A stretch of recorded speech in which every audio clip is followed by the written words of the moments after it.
Yo quisiera en primer lugar pedirles autorización para quitarme la máscara, he pedido estar aquí precisamente para poder hablar más libremente y poder explicarme mejor en este tema.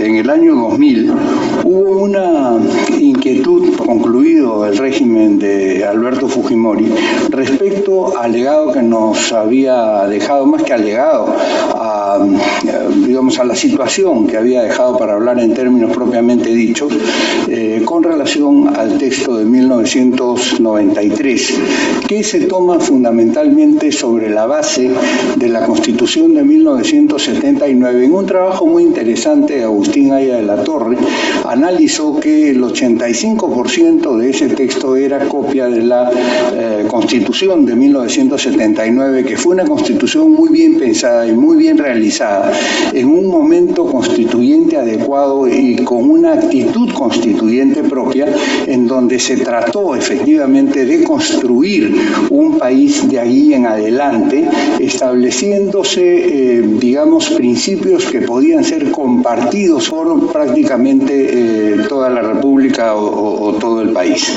Luego vino el tema de 1992, el CCD de 1993, no es el caso de discutir sobre eso el día de hoy, y a la salida de Fujimori, entonces se empieza a discutir sobre la legitimidad del texto de 1992, especialmente sobre un tema que en el derecho constitucional se llama la legitimidad de origen, ¿no?, de un texto fundamental. Sin embargo, el articulado, como digo, en el 85% estaba tomado de la Constitución de 1979 y hubo 4 capítulos especialmente en los cuales hubo una alteración sustantiva, diría yo. El capítulo de los derechos sociales, el capítulo del tema económico, el capítulo de los derechos políticos y de la estructuración política del país, y el capítulo de la regionalización, que fue modificada después, posteriormente, en el gobierno de Toledo. No viene al caso analizar en este momento si fue bien o mal modificada, si pudo ser mejor o pudo ser peor, pero eso se modificó.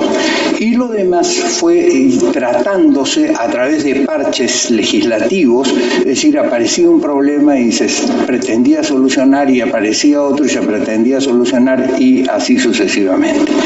Entonces, en el año 2011 o 2012, un grupo de ciudadanos, entre los cuales estábamos junto con Ángel Delgado, entre otras personas, recogimos más de 150.000 firmas en ese momento, las presentamos a la autoridad que cuenta las firmas, para que eventualmente le dijese al Parlamento que discutiese el proyecto de reforma de la Constitución, es decir, del tema constitucional que se había instaurado en el Perú en el año 1993. Y lo hicimos así por distintos motivos.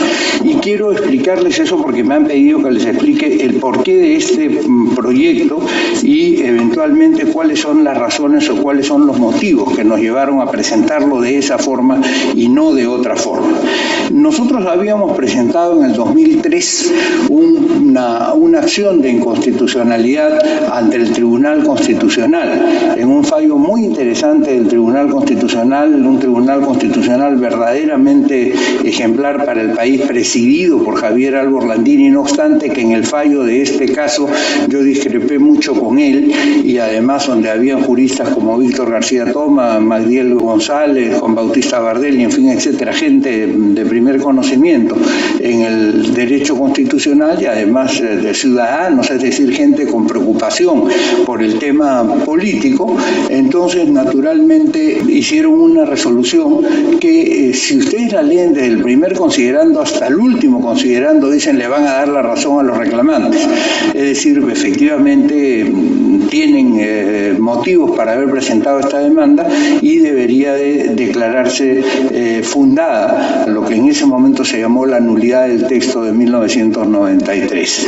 Sin embargo, en la parte final final del fallo, en la parte resolutiva, dicen sí, pero todo esto le corresponde al Congreso. O sea, tienen razón en todo, pero la decisión le corresponde al Congreso. Y en consecuencia tiene que ir al Congreso para que el Congreso, que es el titular del poder de reforma, decida acerca si conviene o no conviene hacer el cambio del texto de 1993 y en qué sentido. En consecuencia, ahí quedó la cosa, y la verdad que en este tema, que nos acompañó mucha gente, no nos acompañó sin embargo muchísima otra gente más que se quedó callada en 7 idiomas prácticamente hasta el año pasado. Es decir, en toda esta lucha que nosotros obtuvimos y que yo personalmente mantuve durante siempre y sigo manteniendo respecto a que la calificación de constitución solamente se puede dar a aquellos elementos que, digamos, reúnen la esencia de ese término, no fue acompañada por nadie, ni por la gente más vinculada a los sectores más conservadores, ni por la gente vinculada a los sectores comunistas, ni por la gente establecida en el centro o en lo que pudiera ser el centro.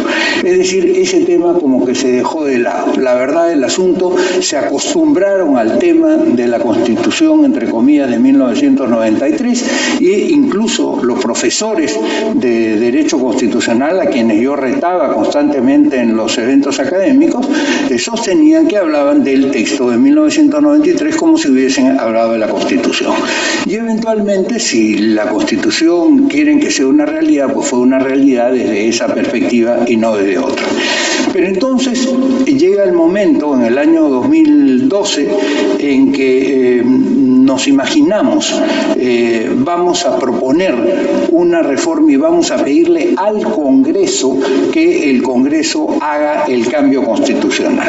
¿Por qué? Porque el Congreso es el titular del poder de reforma, representa a la pluralidad del Estado, porque a diferencia de lo que pasa con el Poder Ejecutivo, que representa solo a un partido, es decir, independientemente de la votación que hubiese sacado, aunque hubiese sacado 46%, como pasó con el APRA en el año 1985, si no me equivoco, cuando ganan las elecciones, o lo que sacó Humala en el 2011 eventualmente, el Poder Ejecutivo solo está representando a un partido, que está encargado de administrar la nación, pero no está encargado de planificar el destino de la nación.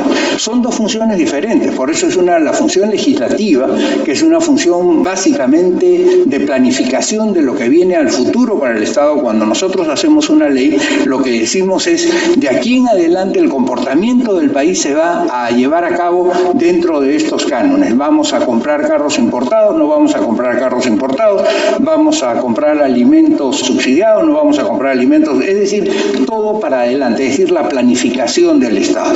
Ya al Poder Ejecutivo le corresponde, como todos ustedes saben, y especialmente los señores parlamentarios, administrar al Estado. Pero administrar no significa ir más allá de lo que se ha planificado, significa administrar dentro de lo que se ha planificado. Y eso que se ha planificado es lo que le corresponde, esa planificación es lo que le corresponde típicamente al Poder Legislativo. Entonces nosotros dijimos, vamos a hacer dos cosas. ¿Estamos en un momento constituyente? Sí. El momento constituyente es muy importante para hacer una constitución. ¿Por qué? Porque no se puede hacer una constitución, es decir, planificar el futuro de largo plazo de un país cuando estamos cruzando el río montados sobre caballos. Como se dice, no se puede cambiar de caballo cuando uno está cruzando el río. Cuando hay un momento de turbulencia, no se puede cambiar la Constitución porque no hay tranquilidad para poder modificar un texto que tiene que venir a futuro y que tiene que decidir qué cosa es lo que va a pasar en el país en adelante. Pero además del momento constituyente, que cuando hay pleito, que cuando hay discusión, que cuando hay debate, que cuando hay choque, que cuando hay enfrentamiento, que cuando hay encono, no se da. Tiene que haber algo que es fundamental, tiene que haber actitud constituyente. Es decir, no actitud de imposición, sino actitud constituyente. La actitud constituyente es una actitud pacífica, es una actitud de armonía, es una actitud de vamos a construir, es una actitud de vamos a empezar a esperar que pase la borrasca o vamos a hacer que la borrasca desaparezca si en nuestro poder está desaparecer la borrasca, y a partir de ahí vamos en un cielo azul a definir de qué manera va a ser el orden del país que nosotros queremos construir, ¿no es verdad? Entonces tiene que haber un momento constituyente y una actitud constituyente, y nosotros creímos y creemos que teníamos en ese momento ambas dos. Entonces había una actitud constituyente y la idea era específicamente ¿qué cosa? Hacerlo en armonía, no hacerlo en pleito, convocar a todos, a iniciar un debate nacional, y ese fue el origen de este proyecto del año 2012.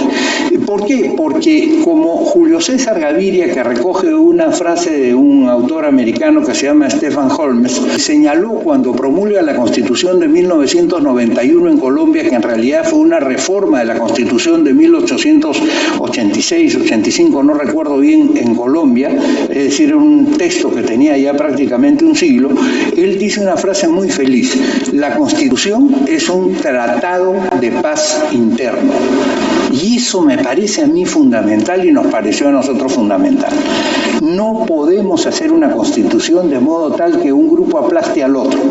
Yo recuerdo una anécdota que tuve cuando era diputado en el año 1986-87, y fui a la Argentina, donde iba con constancia a verme con mis amigos constitucionalistas, con Germán Vidar, que vivía todavía en ese momento, Vidar Campos, con Néstor Sagüez, que todavía nos visita, que va a estar en el Congreso de Derecho Procesal Constitucional en Arequipa en las próximas semanas, en fin, con Humberto Quiroga, con Jorge Reinaldo Vanosa y con todos ellos.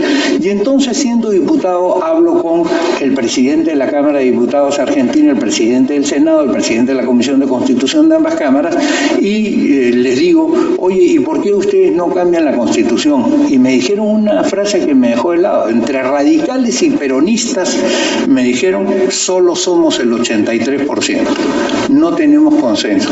Fíjense ustedes qué interesante. Entre radicales y peronistas, que son los dos partidos históricos de Argentina, y lo eran todavía más fuertes en ese momento, no tenemos consenso, porque nos faltan los liberales, nos faltan los demócratas cristianos, nos faltan los de aquí, nos faltan los de allá. Fíjense ustedes la idea tan importante, tan central, de no aprovechar una coyuntura transitoria para tratar de imponer un pensamiento que surgió o que llegó de una manera que puede haber sido casual o que puede deberse a un interés específico que en ese momento se estaba debatiendo, y en consecuencia a la hora de votar se votó así y se ganó por una nariz, como dicen los aficionados a las carreras de caballos, y entonces yo voy a imponer esa mayoría, y esa mayoría voy a hacer que de todas maneras termine congelándose y prácticamente haciéndose inamovible. Eso resulta ser inaceptable, me dijeron mis amigos argentinos, y yo creo que ese es un principio fundamental que se conjuga con aquella frase de Gaviria: tratado de paz interno. Entonces, si nosotros queremos hacer un texto que dure, un texto que recoja el valor de todos los peruanos, un texto que nos amiste, no un texto que nos divida, un texto en el cual efectivamente se tienda puentes permanentes entre todos nosotros, independientemente de lo que pensamos, entonces hagamos un tratado de paz interno, busquemos la armonía, tengamos una actitud constituyente, no una actitud de desafío permanente de unos contra otros. Y entonces, en ese sentido, nosotros planteamos que esto no lo plantearíamos desde una perspectiva de una asamblea constituyente, sino haríamos lo que corresponde hacer en un momento ordenado, y si uno quiere mantener la paz desde el primer momento, démosles la primera oportunidad al pueblo pueblo en su conjunto, que además, dicho sea de paso, en ese caso también, pero en este caso también, no es así, acaba de ser elegido por el pueblo, acaba de ser nombrado ni siquiera hace un año. Es decir, en el mes de abril se escogió este Congreso. Es el Congreso en el cual uno puede decir es mejor, es peor, me gustan, no me gustan, lo que fuere. Pero esto que aparece hoy es la representación popular del conjunto, del 100% del Estado peruano. No la representación del 18% de los votos válidos o del 13% de los votos válidos, y tampoco menos todavía del 50% más uno, porque cualquiera que ha estudiado naturalmente ciencia política y derecho constitucional sabe que en la primera vuelta es que se elige y en la segunda vuelta se rechaza. Es decir, yo en la primera vuelta voto por quien quiero, por lo que a mí me parece lo mejor para el país, y en la segunda vuelta rechazo aquello que creo que es peor para el país dentro de las únicas dos opciones que me quedan. Por eso nosotros, modestamente, desde un movimiento que yo impulso, que se llama la Unidad Democrática de Centro, estamos proponiendo una reforma que en su momento, pues espero que se discuta cuando debatan ustedes el tema de la modificación constitucional en este espíritu de reforma que hagan dentro del Congreso, en que a la segunda vuelta no pasen los dos primeros, sino pasen los tres primeros, como era en la Constitución de 1933. ¿Por qué? Porque cuando pasan los tres primeros se aleja la tentación de los extremos. En toda elección, y eso es el ABC del proceso político electoral, en toda elección, cuando están en el proceso, los candidatos tratan de separarse, de distanciarse uno del otro para que el pueblo diga, yo voto por esto que es una mejor alternativa. Y entonces, ¿qué pasa? Se empiezan a ampliar los espacios que hay en el medio y se empiezan a agriar las relaciones. Pero cuando aparece un tercer candidato, cuando hay una tercera opción, normalmente todos tienden a juntarse hacia el centro, porque empiezan a buscar cómo, desde ese justo medio del cual hablaba Aristóteles, efectivamente se puede gobernar a una nación. Entonces, se planteó que fuese el Congreso el que empezase a discutir, no obstante nuestras graves y grandes discrepancias con quien había hecho el texto de 1993. Todos ustedes saben, y esto no es secreto para nadie, que yo soy una persona que no ha adherido para nada al régimen fujimorista, pero aquí más de si se adhiere o no se adhiere al régimen fujimorista, que es ya en este momento un pasado, vamos a ver qué pasa en el futuro, vamos a hablar para el futuro, y eso fue lo que pensamos, vamos a tratar entre todos. Y entonces se dijo, vamos a darle, y por eso se señala en el articulado, primero la oportunidad al Congreso, que el Congreso cumpla con el papel para el cual también fue elegido, para reformar la Constitución o para reformar el sistema constitucional. Que se plantee un tiempo, nosotros planteamos que ese debate durara un año después de prepararlo, porque no solamente es cuestión de sentarse hoy a hacer una comisión y mañana comenzamos a discutir la reforma constitucional. Tiene que haber primero un espacio de preparación, un espacio donde se diga muy bien cuáles son los temas que a nosotros nos parece importante tratar y cuál es el sentido de esos temas que nosotros le queremos dar. Y vamos a poner previamente, antes incluso de comenzar el proceso de reforma constitucional, por 2 meses, por 3 meses, a un debate público para que la sociedad, no solo quienes viven en la sierra, o no solo quienes viven en Puno y en Cusco, donde yo quiero dirigir todos mis discursos, o no solo los que hablan quechua, sino los pescadores de Chimbote, los pescadores de Reque, los pescadores de las Caletas del Norte, o los pescadores de hilo, o los trabajadores de las minas, o lo que fuere, también puedan decidir, son tan ciudadanos como los otros y tan necesitados como los otros. En consecuencia, no limitemos el proceso de reforma constitucional a solo un sector. Entonces nosotros dijimos, bueno, démosle un tiempo, que preparen su reforma constitucional, la Comisión de Constitución hará los análisis del caso, pondrá esto a consideración de la sociedad y eventualmente en 3 meses o en 4 meses comenzará comenzamos el proceso de reforma constitucional, en donde ya ha habido tiempo para discutir, no para gritar, no para cambiar improperios, no para alternarse insultos, sino fundamentalmente para pensar. Otra vez insisto en el tema de la actitud constituyente, que es distinto del momento constituyente, actitud constituyente. Y entonces la primera oportunidad al Congreso, y por eso se plantea de esa manera. El Congreso, dice el artículo 206, como lo habíamos redactado, procederá a la revisión y reforma de la Constitución del Perú conforme a las siguientes líneas. O sea, estas eran las líneas. Primera, bueno, revísese y utilícese en ese momento como texto base para la reforma de la Constitución Política del 79. Habiendo pasado del 79 hasta este momento 42 años, eventualmente, y habiendo pasado unos 30 y tantos años desde que se impuso el texto de Fujimori en el año 1993, podríamos modificar esto, revísese y utilícese como texto base los que han sido considerados como constituciones en los últimos años, vamos a decir de alguna manera, ¿no? ¿Por qué? Porque la Constitución tiene, para que haya una discusión ordenada, tiene que basarse en los capítulos eventualmente que se han ido discutiendo en la historia y que son el bagaje cultural de una sociedad y que son el bagaje cultural del mundo. Entonces, a partir de ahí decimos, ¿cuáles son los capítulos fundamentales de la Constitución? Son 7 los capítulos especiales de la Constitución.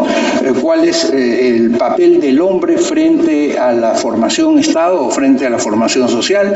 ¿Cuáles son los derechos que el hombre tiene frente a ese Estado? ¿Cuáles son las competencias que tiene ese Estado? Que son dos cosas distintas. Una cosa es tener derechos y otra cosa tener competencias. ¿Cuáles son las relaciones económicas que existen entre las personas o a las que pueden acceder, o cuáles son las relaciones económicas entre el Estado y las personas? ¿No es así? ¿Cuáles son los poderes del Estado, las formas como el Estado va a servir a estas condiciones básicas, el Poder Ejecutivo, el Poder Legislativo, el Poder Judicial, la Defensoría del Pueblo, el Ministerio Público, el Tribunal Constitucional, etcétera, etcétera? Vamos a discutir sobre cada una de ellas. ¿Cuál es el rol que van a tener las Fuerzas Armadas? ¿Cuál es el rol que van a tener las fuerzas policiales? ¿Cómo se va a descentralizar el país de tal manera de hacerlo más eficaz y no ineficaz, compartido al punto tal que no se entiendan unos con los otros, etcétera? Esos son los temas, esos son los temas. Muy bien, habrá quienes dicen el Estado tiene que ser el único actor, el principal actor del proceso económico. Esa es una posición. Y los privados sencillamente no pueden participar en el proceso de propiedad. Muy bien, magnífico, esa es una posición, ¿no es verdad?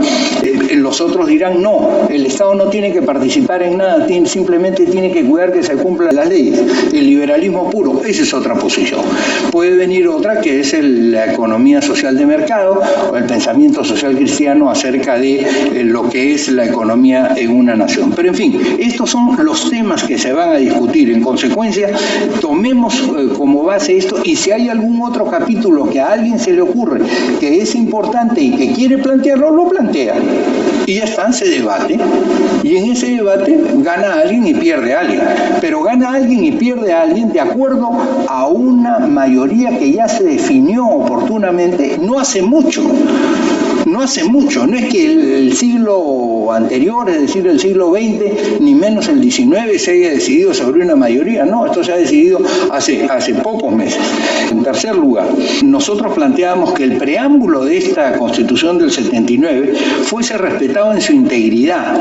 Si ustedes analizan el preámbulo de la Constitución del 79, es una magnífica pieza política, jurídica, desarrollada por Andrés Townsend Escurra, uno de los grandes senadores, además constituyentes, diputados políticos del siglo pasado, que recoge con una clarividencia lo que debe de ser el Perú, que realmente emociona.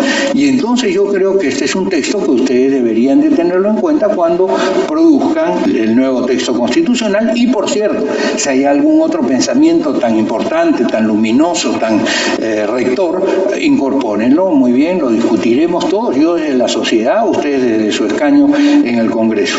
Se incorporará además, decía, al texto las instituciones que fueron creadas en 1993. No se olviden que estábamos hablando sobre la base de la Constitución del 79, ¿no? Como la Defensoría del Pueblo y otras que ayudan al desarrollo democrático, social y económico del país. Hoy día mismo, frente a lo del texto del 93 y a lo de la Constitución del 79, si hay alguien que se le ocurre algún otro sistema o alguna otra organización o algún otro instrumento que se pueda utilizar para mejorar el gobierno, pues adelante con eso.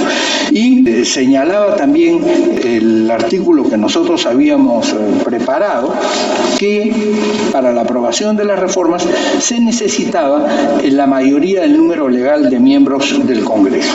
Esa era una propuesta que habíamos hecho en razón de ¿qué? De que la Constitución de 1979 estableció que la votación se hacía por la mayoría del número legal de miembros del Congreso. Y el texto del 93 repite ese artículo.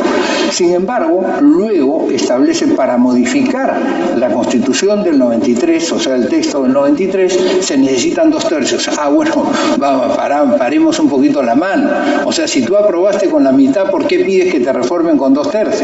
O sea, tú le estás dando una ventaja de 1/3 a aquel que eventualmente entró de una manera un poco irregular a hacer una constitución, ¿no es verdad? Entonces, pongámoslo todo en la mitad más uno. Yo hoy día, a la luz de las circunstancias y además a la luz de la experiencia comparada, creo que podría ser 60% o 65% para aprobar un texto constitucional, porque efectivamente tiene que convocar la atención mayoritaria y de alguna manera multánime. Tiene que haber acuerdos, esa palabra de la cual tanto se critica, pero que en la política es fundamental. El acuerdo es fundamental porque no todos pensamos igual y todos tenemos que llevar algo en el cual nosotros creamos que efectivamente es correcto y hacer transacciones en este tema de políticas fundamentales, ¿no es verdad? Y decíamos además que la reforma se debería de llevar a cabo en el término de 1 año contado a partir de la promulgación de esta norma. Podría ser 1 año y 3 meses para preparar el momento constituyente, la maquinaria constituyente. Y por supuesto que el presidente de la República, que no tiene arte ni parte en el tema de la reforma constitucional, simplemente aprueba lo que la Constitución señala, o sea, lo que el poder constituyente de reforma señala. Si ustedes ven en los textos constitucionales, lo único que puede hacer el presidente es proponer eventualmente artículos constitucionales y ahí se acaba. ¿Y por qué se acaba? Otra vez insisto, porque el presidente no representa la totalidad de la nación y la Constitución tiene que ser un producto de la totalidad de la nación, porque si no se convierte en lo que Valentín Paniagua llamaba con tanta propiedad un estatuto de ocupación y no un tratado de paz interna. ¿Qué cosa es un estatuto de ocupación? Un estatuto de ocupación es el que gana una guerra o el que gana una situación le impone al vencido para que haga lo que a él le da la gana, pero no es un acuerdo.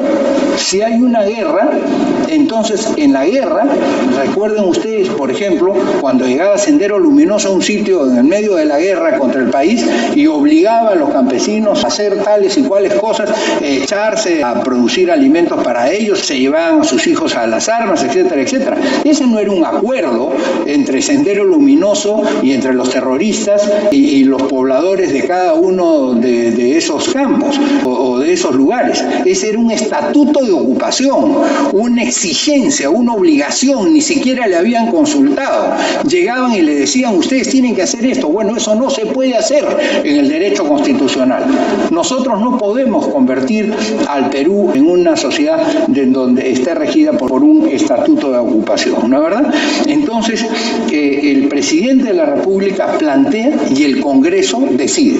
Decide el que tiene 3 parlamentarios, como es el caso del Partido Morado, decide Perú Libre, que tiene 37 parlamentarios ahora, decide Acción Popular, que creo que tiene 24, 26, no sé, en fin, decide cada uno de los partidos, Alianza para el Progreso, la Fuerza Popular, entre todos deciden, entre todos se ponen de acuerdo, porque de alguna manera u otra todos representan a la nación un poquito, unos más, otros menos, pero pero de ese debate tiene que salir una cosa efectivamente fructuosa. Entonces, por eso nosotros planteamos que el tema durara un año, que es un término que nos parece suficiente, que fue en el término en el cual se hizo la hermosa y además equilibrada Constitución de 1979, que fue tomada como modelo por los países que en ese momento se desintegraban de la Unión Soviética, que había periclitado, y por cierto de los países de Centroamérica. Yo he ido, digamos, por encargo de Andrés Townsend a El Salvador y a los países centroamericanos para explicar el porqué de la Constitución del 79, que se tomó como base, incluso se tuvo en cuenta en la Constitución de Paraguay, en fin, en distintas constituciones que en ese momento se hicieron, ¿no es verdad? Pero, en fin, el fondo del asunto, lo que ustedes van a decidir, ese es un problema que les corresponde a ustedes, porque ustedes han recibido ese mandato y que la sociedad naturalmente participará. En tanto se lleva adelante el trámite para la reforma ordenada, la reforma constitucional, hay que suspender la posibilidad de presentar cualquier otro proyecto de reforma, porque lo que están ustedes haciendo es cambiar todo el sistema. Pueden presentarle a la Comisión de Constitución: sobre este tema incorpora esto, sobre este tema incorpora esto, sobre este tema incorpora esto, pero no vamos a presentar otros proyectos de reforma constitucional, porque si no se hace un pan con mango, ¿no es verdad? Entonces, en ese sentido, ese es un tema fundamental. Pero además, nosotros creímos que era fundamental porque esto atañe a la Constitución histórica del Perú y además a la concepción que yo diría el 99.9% terrorista fuera, entendemos de lo que es la convivencia en el país. Es decir, esto se ha sostenido de la Constitución de 1823, más allá de que se haya cumplido o no se haya cumplido, porque hay muchas cosas que se sostuvieron en las constituciones y no se cumplieron, lo cual es un defecto y es verdaderamente una cosa que no debe volver a suceder. Pero sin embargo, ¿cuáles son esos principios que aquí se plantearon? En ningún caso se podrá aprobar la reelección inmediata del presidente de la República. O sea, eso olvídense. Siempre ha traído daño al país. ¿Por qué?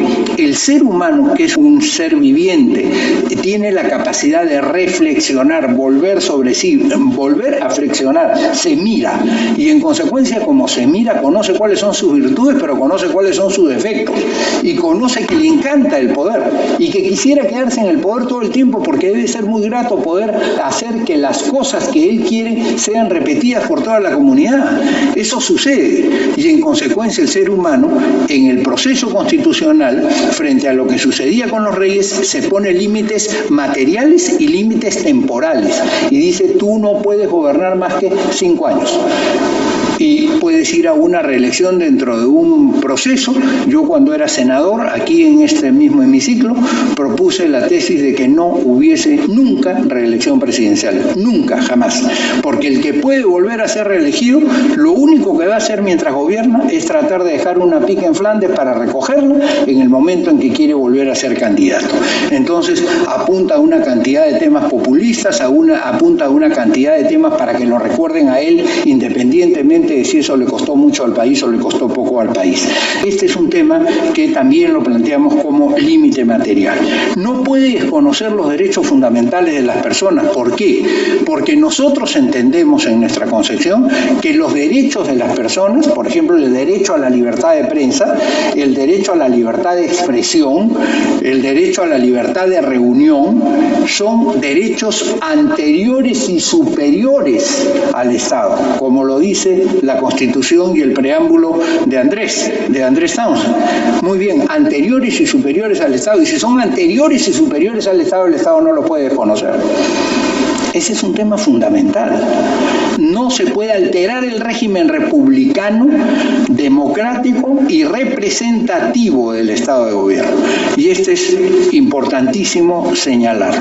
Entonces, estos son los límites, este es el proceso, y dijimos que solo en eventualidad que no se concluya en el plazo previsto con la reforma de la Constitución del 79, el presidente de la República podría convocar a una asamblea constituyente derivada y especial de 100 miembros elegidos en distrito único, para que en el mismo plazo de un año procedan conforme a lo señalado en esta ley de reforma, y que durante ese lapso en el Congreso no se podrían discutir ya reformas constitucionales. Es decir, se le pone un plazo. Yo quiero decir 3 o 4 conceptos más respecto a este tema de cómo debe de plantearse una constitución.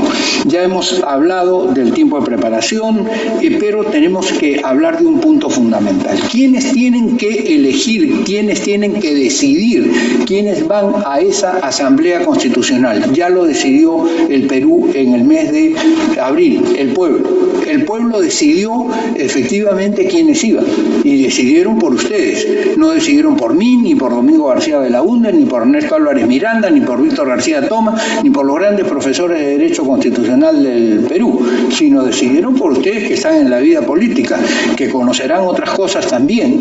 Decidieron por la doctora Echaíz, por la doctora Juárez, por la doctora Tudela, por el doctor Aguinaga, por el doctor Balcázar. Muy bien, magnífico. Entonces ustedes tienen esa responsabilidad de llevar al Perú en armonía. Pero no sería absolutamente aceptable, fíjense ustedes, a mi criterio, desde una perspectiva democrática, decir vamos a volver a un criterio corporativista. Y en consecuencia vamos a convocar a una asamblea constituyente donde vamos a decir, como dijo Velasco respecto, por ejemplo, a los medios de comunicación, el comercio para los campesinos, Expreso para los educadores, Última Hora para los intelectuales, no sé, para los pesqueros, Correo para tales y para cual. No, señor, porque el ciudadano cuando vota, vota como persona integral, no vota en función de la actividad que realiza, sino en función de su completitud, de sus creencias religiosas, de sus creencias sociales, de sus creencias morales, de su manera de comportarse. Lo otro es cercenar al ser humano, es decir, limitar el valor del ser humano, hacerlo menos importante, y eso es inaceptable. Por eso es que decimos que tiene que ser el principio democrático, y el pueblo no está conformado por una parte de la persona, sino está conformado por la persona en general, por todas las personas y por la persona en general. O sea, no solamente por una parte de la persona. En consecuencia, ese es un tema que debe de quedar clarísimo, y yo creo que ustedes también lo tienen clarísimo, más allá de las conveniencias para meter otros argumentos en un debate. Yo creo, además, que tiene que haber una cobertura mediática para ese proceso constituyente. ¿Por qué? Porque los señores del país tenemos que saber qué están discutiendo ustedes.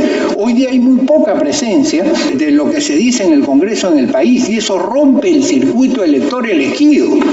Es decir, Canal 7 debería de tener, como lo planteamos en una ley que fue aprobada, y en el artículo que fue, creo, el artículo 70 de la Constitución de 1979, un espacio para que cada partido, una vez a la semana, dependiendo proporcionalmente los tiempos, pueda decirle directamente a la población: mi partido ha votado por esto, por estas razones; mi partido, mi partido ha votado por estas razones. ¿Por qué? Porque si no, estamos limitados a que alguien de los medios de comunicación nos, comillas, invite para que nosotros digamos lo que creemos que normalmente es una agenda que preparan los señores periodistas, lo cual me parece muy bien y que debe seguir existiendo. Pero junto con eso tiene que existir la posibilidad que, por lo menos desde el canal del Estado, cuando no también desde los canales privados, a través de un esquema que implicaría no más del 1.67% del tiempo de transmisión, pudiera la señora Echaíz, la señora Juárez, la señora Tudela, el doctor Balcázar, el doctor Aguinaga o el señor Aragón decidir efectivamente cómo es que van a pensar o qué es lo que le van a decir a su población para que los conozca. ¿Por qué hay tanto reclamo contra el Congreso? Porque no terminan siendo personajes que transmiten su pensamiento a la población. Eso tiene que acabar. En consecuencia, darle la primera posibilidad al Congreso, tener un distrito único para la elección. Y esto a mí me parece fundamental. un distrito único. ¿Por qué? Porque en la Constitución no vamos a discutir lo que conviene a Puno, lo que conviene a Purímac, lo que conviene a Lima, lo que conviene a San Borja, lo que conviene al Callao, lo que conviene a Chiclayo o lo que conviene a Tacna. Vamos a discutir lo que es bueno para la nación.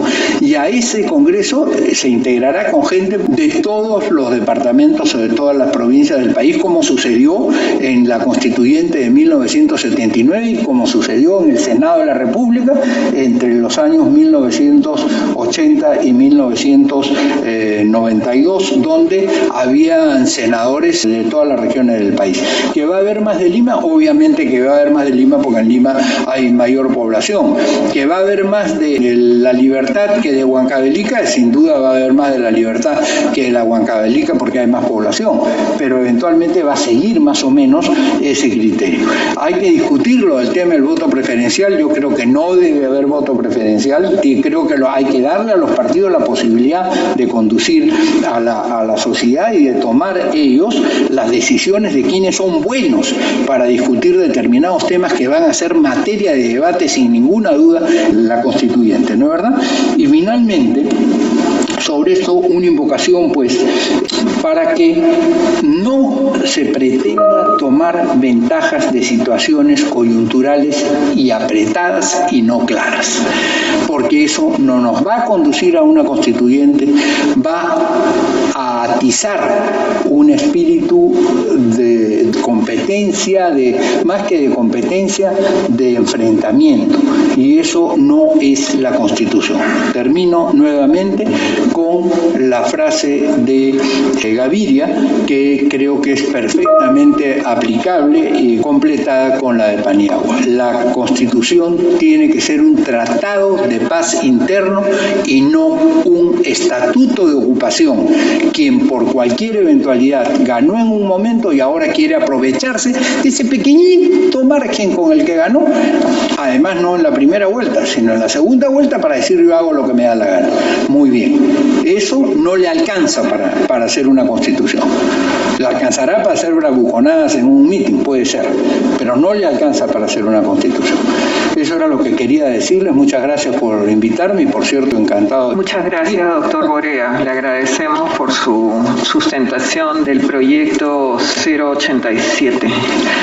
Le agradecemos, doctor Borea, por su exposición, por la información que le ha brindado a la comisión, y evidentemente su sustento va a servir de insumo para elaborar el estudio y el dictamen correspondiente, y lo invitamos a retirarse cuando lo estime pertinente. Vamos a suspender por unos segundos la sesión.